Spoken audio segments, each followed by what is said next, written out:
You know that feeling when you work harder than your parents ever did, make more money than they made at your age, and somehow you're still broke? Like you're doing everything right. You went to school, got the degree, landed the job, show up every day, put in the hours, yet at the end of the month, you're still stressed about money, still living paycheck to paycheck, still wondering when things are supposed to get easier. Here's something that's going to fundamentally change how you see your financial situation. You're not failing. The system is working exactly as it was designed. And it was designed to extract wealth from workers and transfer it to asset owners, business owners, and people who already have money. This isn't a conspiracy theory. This is economics. And once you see how the mechanism works, you can't unsee it. My name is Mike, and I spend way too much time thinking about money, economic systems, and why millions of Americans work their entire lives without ever building real wealth. If you've ever felt like the game is rigged, make sure to hit that subscribe button and give this video a thumbs up, because I'm about to show you exactly how the system is designed, who profits from your paycheck, and most importantly, how to escape it. Before we dive into the specific mechanisms, I need you to understand something fundamental about how wealth actually works in America. There are two types of people in the economy: people who sell their time for money and people who own assets that generate money. Workers versus owners. And almost everything about our economic system is designed to keep workers working and owners owning. The school system, the tax code, the banking system, the housing market, the healthcare system, all of it is structured in a way that makes it incredibly difficult to transition from worker to owner. Not impossible, but difficult enough that most people never make the jump. Let me show you exactly how this works. Let's start with something you probably never think about: the fact that your paycheck goes directly into a bank account, and that bank immediately starts making money off your labor before you even touch a dollar. Here's how it works. When your employer deposits your paycheck into your bank account, that money doesn't just sit there waiting for you to spend it. The bank immediately puts it to work. They lend it out to other people at interest rates ranging from 4% for mortgages to 22% for credit cards. Let's say you make $5,000 per month and keep an average balance of $3,000 in your checking account. The bank takes that $3,000 and lends it out at an average of 8% interest. They're making $240 per year on your money while paying you essentially nothing. Multiply that by millions of workers and you start to see the scale of wealth extraction happening through the banking system. But it gets worse. Banks charge you fees for the privilege of holding your own money. Overdraft fees, averaging $35 per occurrence. Monthly maintenance fees if your balance drops too low. ATM fees for accessing your cash. Insufficient funds fees, wire transfer fees. The people who can least afford these fees pay them most often. Someone living paycheck to paycheck is far more likely to overdraft than someone with a comfortable cushion. So the system literally charges poor people more for being poor. According to the Consumer Financial Protection Bureau, Americans pay over $15 billion per year in overdraft fees alone. That's $15 billion extracted from people who, by definition, don't have enough money in their accounts. Then there's the interest on debt, which is where banks really make their money off workers. The average American household carries about $155,000 in total debt when you include mortgages, car loans, credit cards, and student loans. At an average interest rate of about 7%, that's $10,850 per year going straight to banks. That's $10,850 of your labor every single year that doesn't buy you food, housing, or anything else. It just pays for the privilege of having borrowed money in the past. For someone making $70,000 per year, that's over 15% of their gross income going to interest. And unlike business owners who can deduct interest payments, workers get minimal tax benefits from this debt. But here's what really makes this insidious. The banking system has successfully convinced workers that debt is normal, even necessary. You need debt to buy a house. You need debt to buy a car. You need debt to go to college. You need debt to handle emergencies because you don't have savings. And you don't have savings because you're paying off debt. It's a closed loop that keeps money flowing from workers to banks every single month for decades. Meanwhile, wealthy people use debt completely differently. They borrow money at low interest rates to buy assets that appreciate or generate income at higher rates. They're using the banking system as a tool for wealth building. Workers use debt to consume. Owners use debt to invest. Same system, completely different outcomes. Now let's talk about housing. which is probably the single biggest wealth extraction mechanism targeting workers. For most of American history, housing was relatively affordable. The typical house cost about 2 to 3 times the median household income. That meant a couple could buy a home on one salary and pay it off in a reasonable time frame. Today, the median home price is over 5 times median household income in most markets. In expensive cities, it's 8 to 10 times median income. This didn't happen by accident. It happened because housing was transformed from a place to live into a financial asset and investment vehicle. When investors, hedge funds, and foreign buyers started purchasing homes as investments, they drove up prices. When zoning laws restricted new construction to protect existing homeowner property values, they created artificial scarcity. When interest rates dropped, they allowed prices to rise while keeping monthly payments manageable. The result is that home ownership has become increasingly out of reach for workers, which means more people are forced to rent. And here's where the trap really closes. When you rent, you're paying someone else's mortgage plus their profit margin. You're building their wealth while getting zero equity yourself. Every month, you hand over $1,500, $2,000, $2,500 to a landlord who is using your payment to build their net worth. Over 30 years of renting at $2,000 per month, you'll pay $720,000 and own nothing.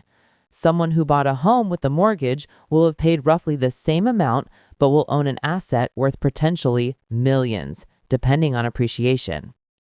That's $1 million wealth gap created purely by the homeownership divide. But even if you do manage to buy a home, you're not escaping the extraction system. You're just entering a different version of it. Most Americans buy homes with 30-year mortgages. On a $400,000 home with a 7% interest rate, you'll pay roughly $558,000 in interest alone over the life of the loan. You're paying $958,000 total for a $400,000 house. The bank is extracting more money from you than the actual value of the asset. And unlike business owners who can deduct mortgage interest on investment properties, workers get a limited mortgage interest deduction that phases out at higher incomes. Then there's property tax, which is another form of continuous extraction. You're paying thousands per year just for the right to keep the property you supposedly own. Miss a few payments, and the government can take your house. You never truly own your home. You're just a long-term renter from the bank and the government. Now layer inflation on top of this. Inflation is officially around 3% annually, but real inflation on necessities like housing, healthcare, education, and food is much higher. Housing costs have increased 8 to 10% annually in many markets. Healthcare costs rise 5 to 7% per year. Grocery prices are up 25% since 2020.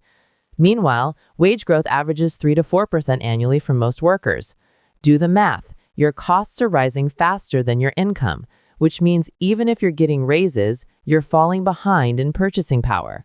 This is why it feels like you're working harder, but getting poorer. Because you are. The system is designed to extract more from you each year while giving you just enough to keep showing up to work. Let's talk about education, because this is where the system starts programming you from childhood. The modern school system wasn't designed to create entrepreneurs, investors, or independent thinkers. It was designed to create compliant workers for the industrial economy. Wake up at the same time every day, sit in rows, follow instructions, ask permission to use the bathroom, move when the bell rings, memorize information, regurgitate it on tests, get graded, repeat for 12 years. This isn't education, it's worker training. And notice what's never taught in school: personal finance, investing, tax strategy, business ownership, asset accumulation, negotiation, sales. The skills that actually build wealth are completely absent from the curriculum. Instead, you learn to follow instructions, accept authority, and believe that success means getting a job working for someone else. You're taught that the path to success is good grades, good college, good job, work for 40 years, retire at 65. Nobody explains that this path was designed during an economic era that no longer exists, an era when companies offered pensions, when one income could support a family, when college was affordable, when housing cost 2-3 times median income. That world is gone, but the school system is still preparing kids for it. Then there's college, which has become one of the most effective wealth extraction mechanisms ever created. College tuition has increased over 1,200% since 1980, not 120%, 1,200%. Meanwhile, median wages have increased about 300% in the same period. This pricing is possible because of guaranteed student loans. Colleges can charge whatever they want because they know students can borrow the money, and that money can never be discharged in bankruptcy.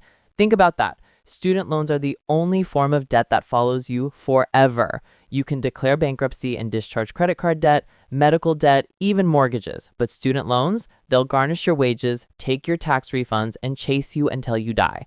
This system was designed specifically to ensure that workers start their careers already in debt, already behind, already locked into jobs they might hate because they need the income to make loan payments. The average student loan borrower graduates with $30,000 to $40,000 in debt. At 6% interest, that's $2,400 per year in interest alone. For someone making $50,000 out of college, that's 5% of their gross income going to loan interest before they even start building their life. Over the standard 10-year repayment period, they'll pay roughly $12,000 in interest. That's $12,000 of their labor that doesn't build wealth, doesn't buy assets, doesn't invest in their future. It just pays for an education they were told was necessary to get ahead. And here's the kicker. Many of the highest paying jobs don't even require college degrees. Skilled trades, sales, technology, entrepreneurship. These paths can lead to six-figure incomes without the debt burden. But kids are never told this because the system needs workers who believe the only path to success is through traditional employment. Now, let's talk about the tax code, because this is where the wealth transfer from workers to owners becomes absolutely undeniable. When you work a job, you pay taxes on your income before you see a single dollar. Your employer withholds federal income tax, state income tax, Social Security, Medicare, and sometimes local taxes. By the time your paycheck hits your account, 25 to 35% is already gone. You're taxed on gross income with very limited deductions. Business owners operate in a completely different tax universe. They pay taxes on profit, not revenue, which means they get to deduct every business expense before calculating what they owe. Home office, deductible. Vehicle, deductible if used for business. Meals with clients, deductible. Travel, deductible. Equipment, software, education related to the business, all deductible. A business owner making $150,000 in revenue might have $80,000 in expenses, paying taxes only on the $70,000 profit. An employee making $150,000 pays taxes on the full amount. Same income, completely different tax burden. Then there's the type of tax they pay. Workers pay ordinary income tax rates, which can be as high as 37% federally, plus state taxes. Investors pay capital gains tax rates, which max out at 20% federally for long-term investments. Think about what this means. If you work for your money, you can pay 37% federal tax. If your money works for you, you pay 20% federal tax. The system literally taxes labor at nearly double the rate of investment returns. This isn't a bug, it's a feature. It's designed to favor people who already have money to invest over people who have to work for a living. There's also the Social Security and Medicare tax, which only applies to wage income up to a certain cap. In 2025, you pay 7.65% on wages up to $168,600. Anything above that is exempt. So if you make $60,000 as a worker, you pay 7.65% on the entire amount. If you make $500,000 as a worker, you pay 7.65% on only the first $168,600. Meanwhile, investment income is completely exempt from Social Security and Medicare taxes. Someone making $500,000 from stocks and rental properties pays zero Social Security tax. Someone making $50,000 from wages pays it on every dollar. The system taxes workers and gives breaks to investors and owners. Then there are the advanced strategies only accessible to the wealthy, things like depreciation on real estate that creates paper losses you can use to offset actual income, like qualified opportunity zones that defer and reduce capital gains taxes, like 1031 exchanges that let you sell real estate and defer all taxes by buying another property. Workers have none of these tools. You go to work, earn a wage, pay your taxes, and hope there's enough left over to save. The result is that high-income workers often pay a higher effective tax rate than multimillionaires. Warren Buffett has famously pointed out that he pays a lower tax rate than his secretary. That's not because he's cheating. It's because the system is designed to favor investment income and business ownership over wage labor.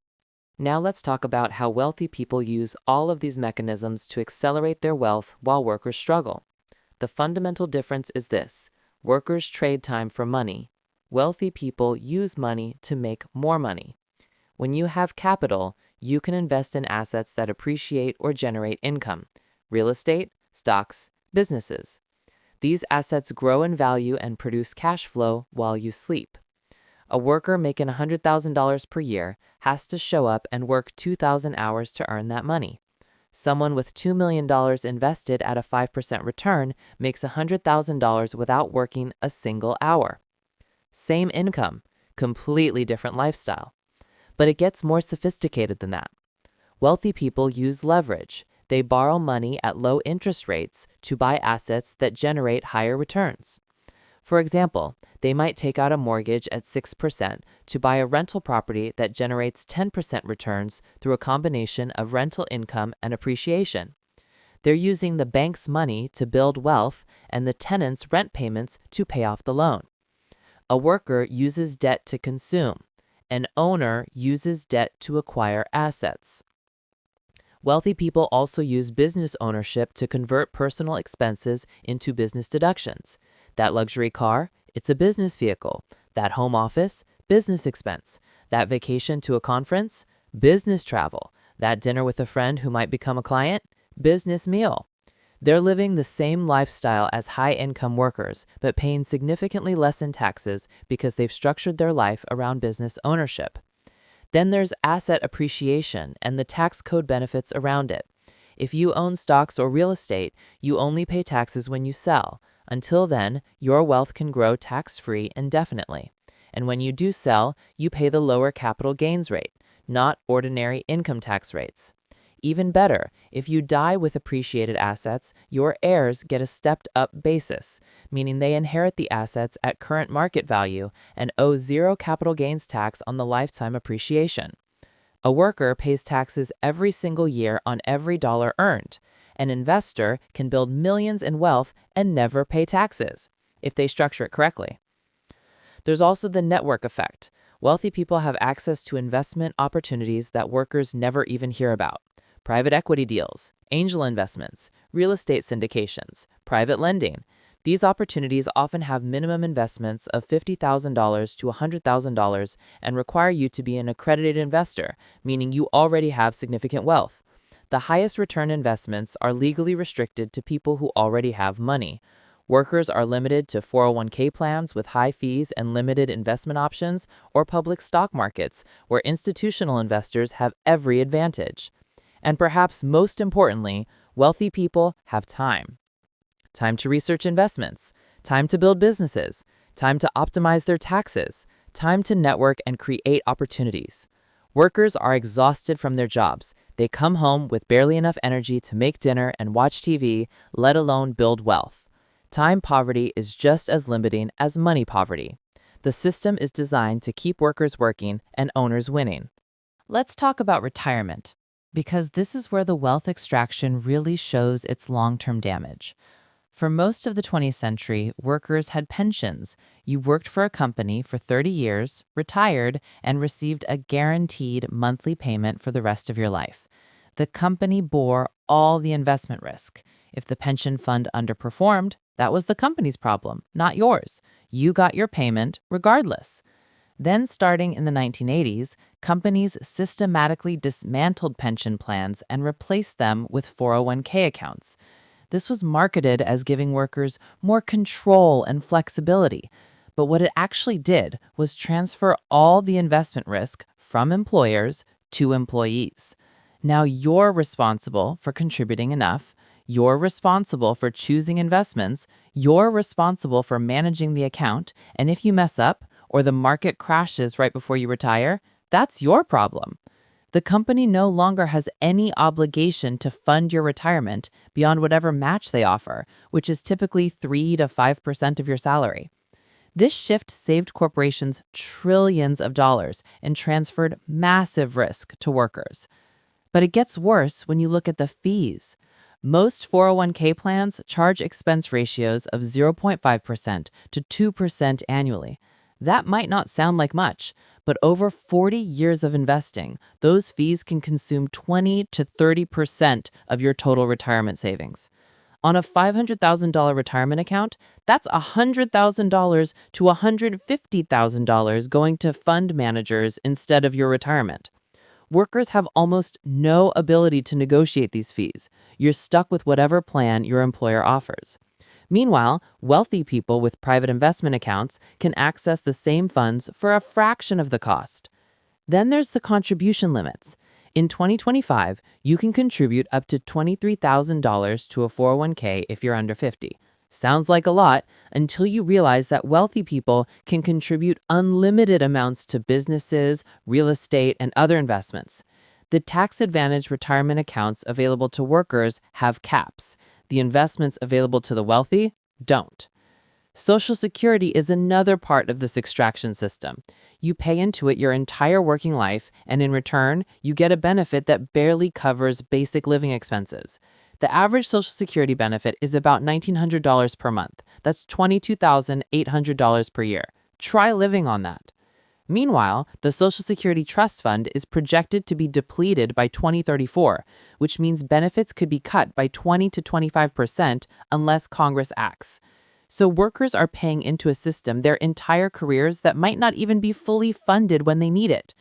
Compare this to wealthy people who don't need Social Security at all.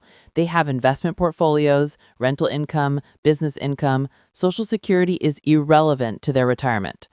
The system forces workers to depend on programs that barely work, while wealthy people build independent wealth streams. Now let's talk about healthcare, because this is one of the most effective mechanisms for keeping workers trapped in jobs they hate.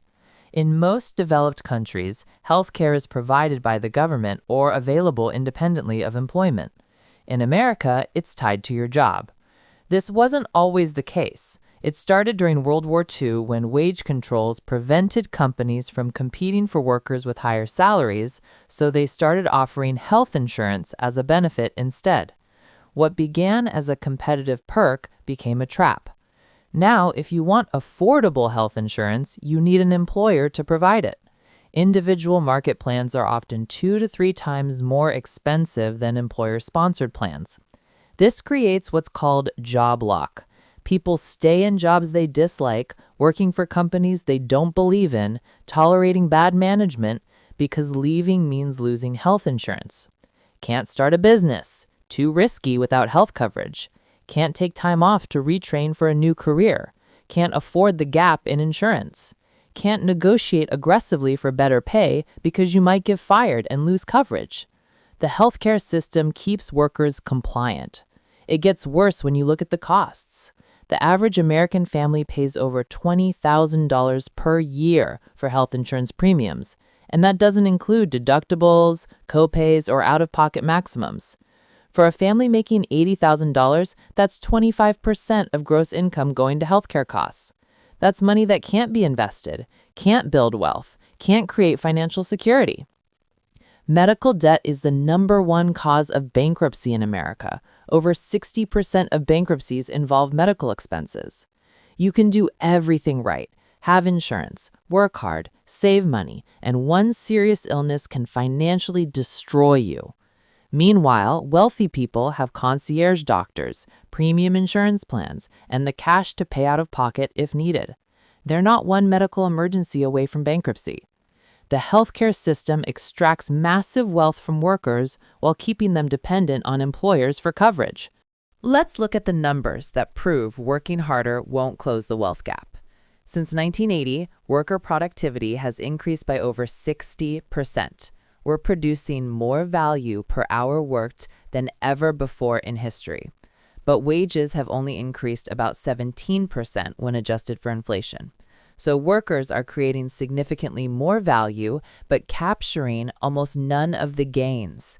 Where did that extra value go? To asset owners, corporate profits, stock buybacks, executive compensation, real estate appreciation. The stock market has increased over 2,000% since 1980. Real estate prices are up 400 to 800% depending on location. Corporate profits are at all-time highs, but wages are stagnant. Here's what this means in practical terms. In 1980, the median home cost about $47,000, and median household income was about $21,000. A house costs roughly 2.2 times income.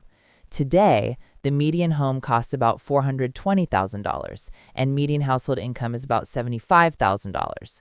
A house costs 5.6 times income. Housing has become 2.5 times less affordable relative to income. The same pattern exists across every major asset class: stocks, real estate, bonds, businesses. Everything that builds wealth has appreciated far faster than wages, which means if you're only earning wages and not owning assets, you're falling further behind every year. This is why it feels impossible to get ahead, because mathematically, it is impossible if you're only selling your labor. Workers are on a treadmill that's speeding up. You can run faster, work harder, put in more hours, but you'll never catch up to people who own appreciating assets. The system is designed to make owners wealthy and keep workers working. Let's talk about credit scores, because this is a brilliant control mechanism most people never question. Your credit score is supposed to measure how responsibly you handle debt, but what it actually does is force you into the debt system to prove you're worthy of participating in society. You can't rent an apartment in most cities without a credit check, can't get utilities without credit, can't finance a car, can't buy a home. Some employers even check credit as part of the hiring process. So having no credit history is actually worse than having bad credit in many situations. The system forces you to borrow money you might not need just to prove you can responsibly pay it back so you can borrow more money later. It's a circular dependency that benefits lenders. Here's what's really insidious. The credit score algorithm rewards people who use credit but penalize people who avoid debt. If you pay cash for everything and never borrow, you'll have no credit score. If you strategically use credit cards and pay them off monthly, your score improves. If you take out loans and make on-time payments, your score goes up. The system literally rewards you for borrowing. And who designed this system? The Fair Isaac Corporation, which sells credit scores to lenders. It was designed by the lending industry for the lending industry, not to protect consumers, to identify profitable borrowers. Meanwhile, wealthy people with cash don't need good credit scores. They can buy cars, houses, and investments with cash. The credit system doesn't control them. It only controls workers who need to borrow to access basic necessities and opportunities. Now let's address the lie that keeps workers blaming themselves instead of questioning the system: financial literacy. You probably heard this phrase 1,000 times. If only people were more financially literate, they wouldn't struggle. Schools need to teach financial literacy. The problem is people don't understand money.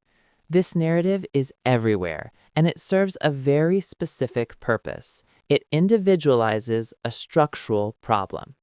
If the issue is that you're not financially literate enough, then the solution is for you to educate yourself, work harder, budget better, and make smarter choices. It shifts responsibility from the system to the individual. But here's the truth. Most Americans understand basic financial concepts. They know they should save money. They know debt is expensive. They know investing builds wealth. The problem isn't knowledge. It's structural barriers that make those things nearly impossible for most workers. You can't save money when your rent is 40% of your income, student loans are 15%, healthcare is 10%, and basic necessities consume the rest. You can't invest when you have no discretionary income. You can't avoid debt when wages haven't kept pace with the cost of education, housing, and healthcare. Telling someone to just budget better when their income doesn't cover basic expenses is insulting. It's like telling someone to swim faster when you've tied weights to their ankles. Here's what really exposes the financial literacy lie. Financial education is deliberately excluded from public school curricula. If the system actually wanted financially literate workers, they would teach compound interest, tax strategy, investing, and business fundamentals in high school. Instead, we teach trigonometry that 95% of people will never use, but not how to read a pay stub or understand a 401k. This isn't an oversight, it's by design. The system needs financially illiterate workers who don't question why their wages stagnate while asset prices soar, who don't understand that their 401k fees are stealing their retirement, who don't realize that tax policy is designed to favor owners over workers. Financial literacy programs that do exist focus on individual behaviors, budgeting, saving, avoiding debt. They never address systemic issues: wage stagnation, tax inequality, healthcare costs, housing inflation. Because acknowledging those issues would require admitting the system is designed to extract wealth from workers. It's much easier to blame individuals for not being smart enough with money. So how do you escape this system? Because complaining about how it's designed doesn't change your bank account. The first step is the hardest because it requires a complete mental shift. You have to stop thinking like a worker and start thinking like an owner. Workers trade time for money. Owners build systems and assets that generate money. As long as you're only selling hours of your life, you're trapped in the extraction system. You have to start building equity in something, whether that's a business, investments, or skills that command premium rates. Here's the practical roadmap. Step 1, ruthlessly cut expenses to create investment capital. I know this sounds like typical financial advice, but hear me out. The goal isn't to be frugal forever. The goal is to create enough breathing room to start investing. You need to free up at least 20% of your income for wealth building. For most people, this means making painful cuts. Live with roommates longer than feels comfortable, drive an old car, cut subscriptions, stop eating out, move to a lower cost of living area if possible. This isn't about punishing yourself. It's about redirecting money from consumption to wealth building. Every dollar you spend on lifestyle is a dollar that can't invest in your escape from the system. Step 2, build a $5,000 emergency fund as fast as possible.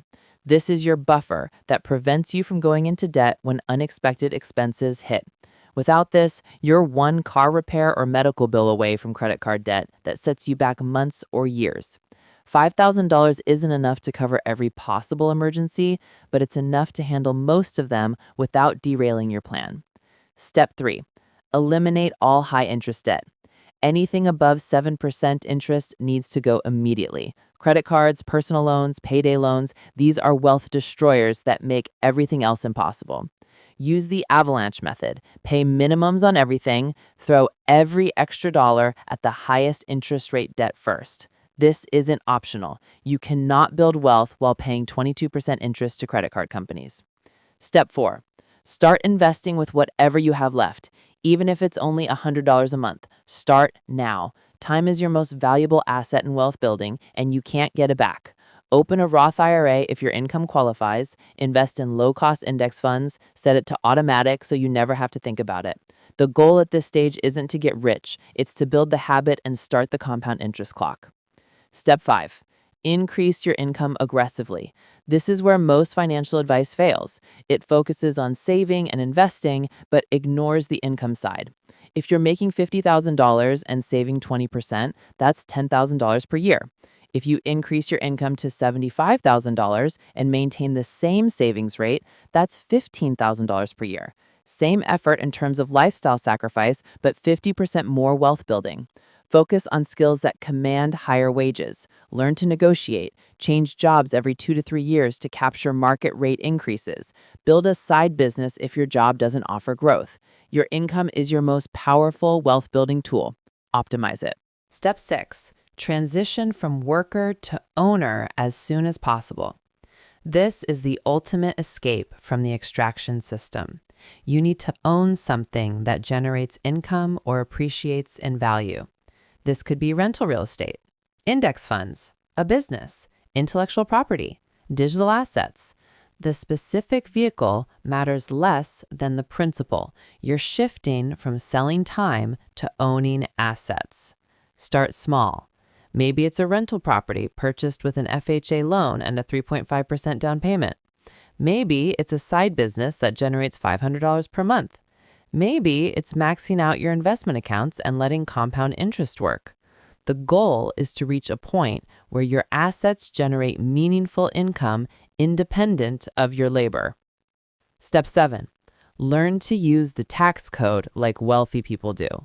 Once you have a side business, even a small one, you unlock deductions that workers can't access. Home office deduction, vehicle expenses, equipment, education, travel. You're playing by the same rules wealthy people use. Not cheating, just using the tools the system provides to owners. Hire a CPA who specializes in small business tax strategy. The money you spend on professional advice will save you multiples in taxes. Step 8. Protect yourself from the healthcare trap. If you're going to leave traditional employment to start a business or pursue other opportunities, you need a healthcare strategy. Look into health sharing ministries, high deductible health plans with HSAs, or marketplace plans if you qualify for subsidies. Yes, healthcare is expensive, but don't let fear of losing employer coverage trap you in a job that's preventing wealth building. Step 9. Build multiple income streams. This is how you create real financial security. You don't want to depend on one employer, one client, or one income source. Diversify. W-2 job, side business, rental income, dividend income, freelance work. Build 3 to 5 streams so losing one doesn't destroy you. This also accelerates wealth building because you're capturing value from multiple sources. Step 10. Shift your social circle to include owners and investors. This sounds cold, but your network determines your net worth. If everyone around you is a worker who thinks like a worker, you'll stay stuck in worker mentality. You need to be around people who own businesses, invest in real estate, understand tax strategy, and think about money as a tool for building systems. This doesn't mean abandoning old friends. It means intentionally expanding your circle to include people who are where you want to be. Step 11. Reinvest profits instead of inflating lifestyle. This is where most people fail. They start making more money and immediately upgrade their lifestyle. New car, bigger apartment, expensive hobbies. Don't. Keep living like you did when you were broke and pour every extra dollar into assets. The goal is to reach a point where your asset income exceeds your expenses. That's financial independence. That's escape from the system. If you make an extra $20,000 this year and spend it on lifestyle, you're still trapped. If you invest that $20,000, it becomes the foundation for future wealth.